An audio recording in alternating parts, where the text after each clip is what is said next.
Akalar sizlar uchun foydali ma'lumot. Tungi fonimizda pianino fasonini qatirilishi va yasalishini men sizlarga ko'rsatib beraman. Xo'p, seximizdan 20 sm eniga, uzunasi 20 sm tungi fonimiz keladi. Nержавейкamiz 8 sm atrofida bo'ladi. Aynan nержавейка bo'lishi shart emas. Bu fasoniga qarab, misol oq bo'lishi mumkin, modriy bo'lishi mumkin. Hamma rangdan foydalansak bo'ladi. Keyin bu 8 sm-imizni qo'yamiz. Orqa tarafini ham teng qilamiz bunga. Razmerlarni olasiz 8 sm bo'lib, 3 sm-dan qilib bir xilda qochiramiz. Keyin buni samarangizga qatiramiz. Orqa tarafidan ikkitadan uramiz, bo'ladi.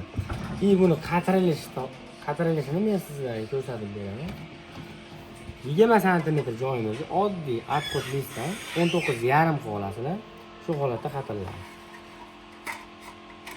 Endi men sizlarga buni tepada tungi o'rnida qatirib ko'rsatib beraman. Endi pianinamizni orqa karnizimizga chizgan holatda qilasizlar. Biz chizib tayyor qilib qo'yganmiz buni. Bu qo'yganimizdan keyin razmerni bir xilda qilib chizib olasizlar. Keyin atqut tuniga deganmiz, xuddi shu holatda qilib 19,5 lik tunigamizni ikkita samarasi bilan qatirib olasizlar. Keyin sexdan bir xilda 1,5 qilib bukilib keladi. Buni sizlar 1,5 sm qilib kesib olasizlar. Mayda o'tish uchun, sig'ishi uchun. Keyin bu holatda qilib kirgizasizlar buni. Mana shu holatda yopishadi. Agarda video yoqqan bo'lsa bizga like bosib qo'ying, kanalimizga obuna bo'ling.